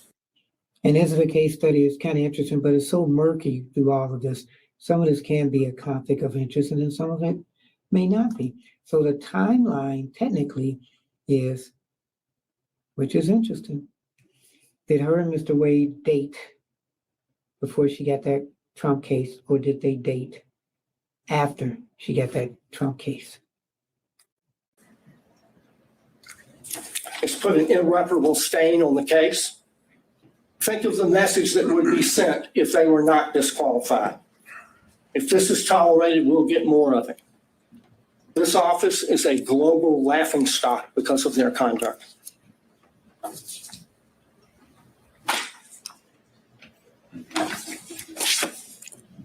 They should be disqualified and the case should be dismissed. And look how he goes. Matt, Your Honor, there's not much, boy. So what did you think about that? Should he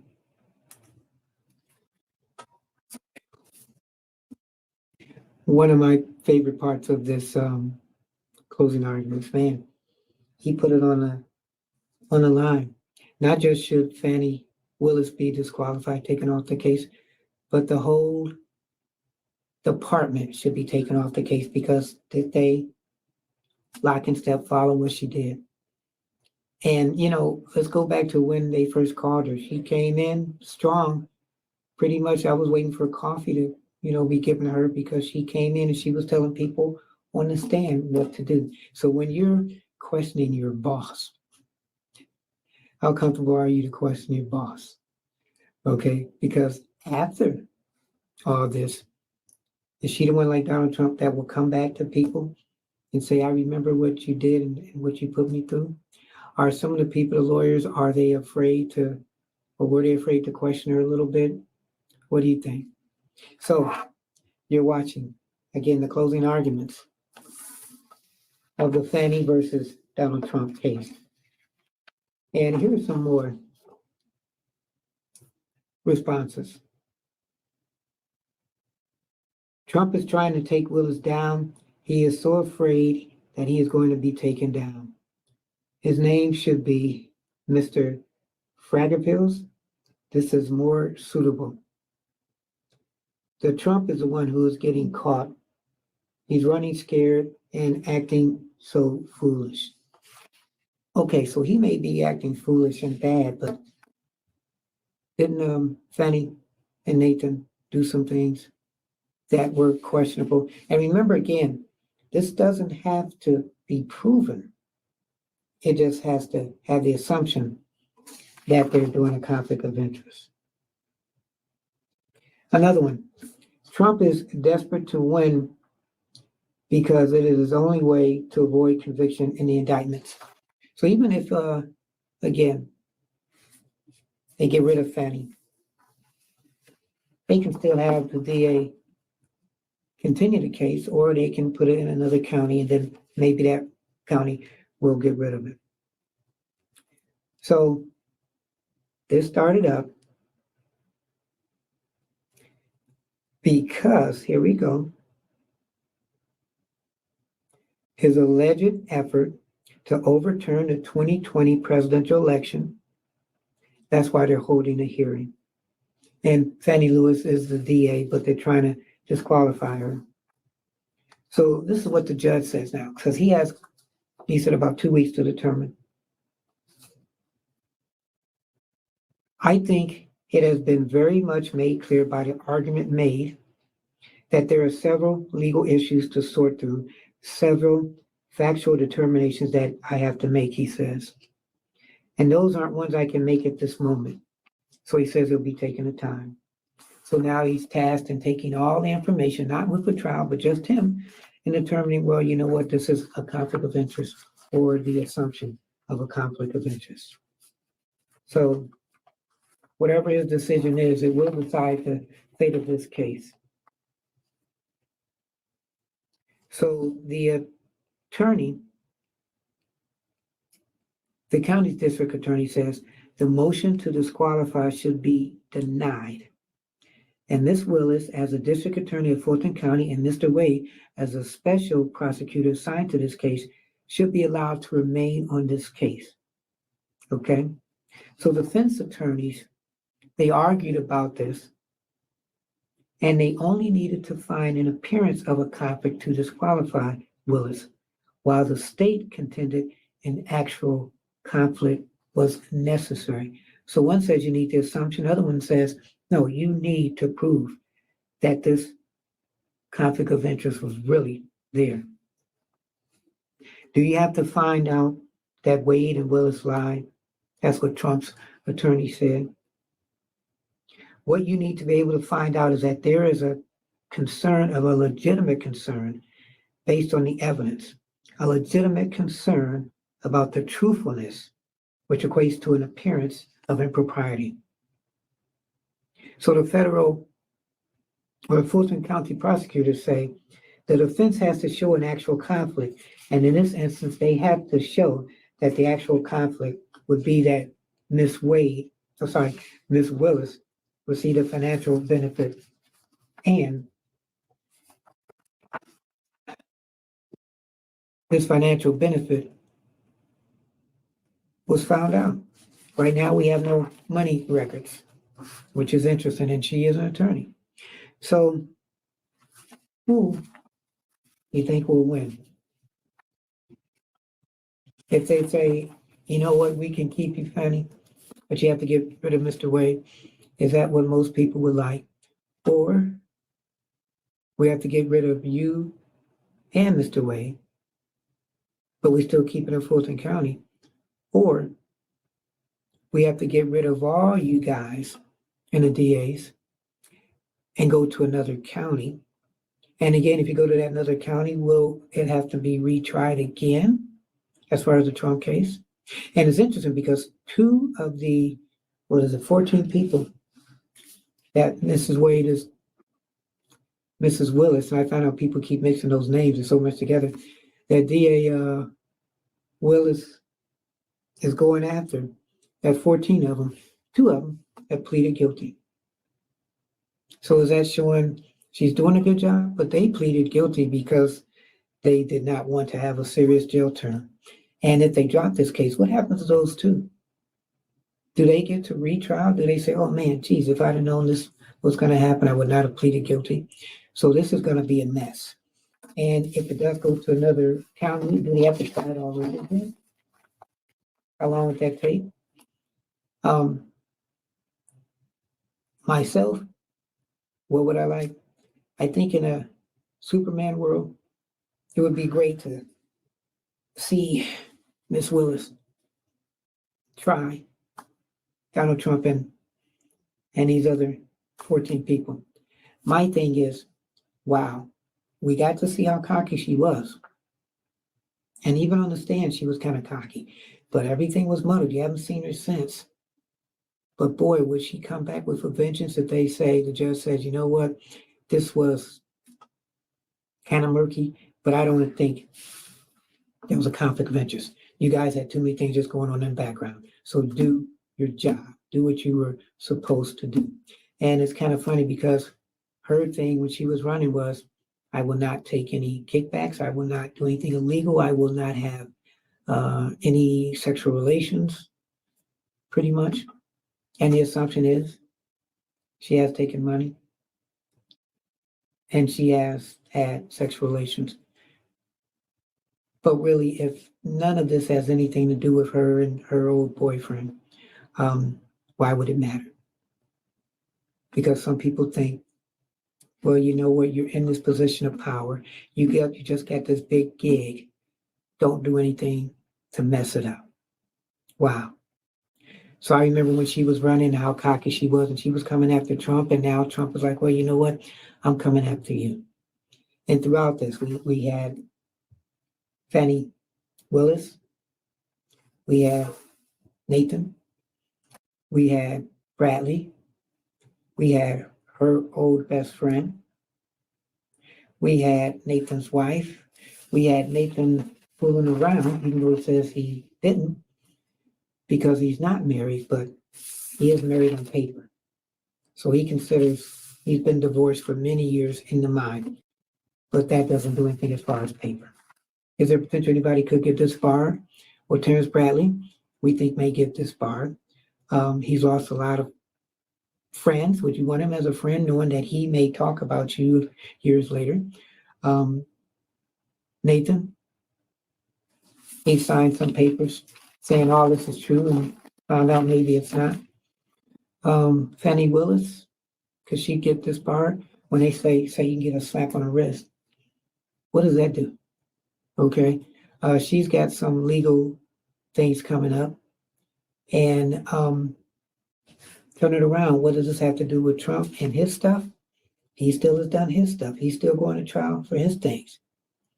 So no matter what, her job was to go after Trump. And I've read some things where they say the media is doing this. The media is not doing this. I don't trust mainstream media either, but this has nothing to do with Trump and his legal situation. And Fanni and her legal situation. The media has nothing to do with that. They're just reporting it. Yes, they're putting a spin on some things. That's why instead of mainstream, you come to media like us and we'll try to get you the story. And hopefully you figure it out. But in this case now, it's up to the judge. And the judge is up for election. And so is Fanni. So this is going to be an interesting decision for this judge. He's darned if he do, he's darned if he don't. And hopefully with all the information, he'll do the right thing. Speaking of doing the right thing, you've been watching the closing arguments. And we love that you've been watching this. Continue to watch this. Tell your friends this is keeping it honest. We don't just keep it real. We don't just keep it simple. We keep it honest. You can contact us. 216-702-3718, 216-702-3718. And you can email us, parkerman2011@gmail.com, parkerman2011@gmail.com. And don't forget to hit the like, the share button, and subscribe. Tell people that, you watched our show. Let us know any subjects that you like, people you like. We do things in a Parker twist. We want to keep you abreast of everything. We couldn't be doing this if it wasn't for you guys. Again, we're going to find out what's going to happen in the next few weeks. But you've heard the closing arguments in the Fanni versus Trump case. I'm Anthony Parker. Keep your head up. Never look down. Always believe in yourself. And therein will lie your answer. Keep it honest.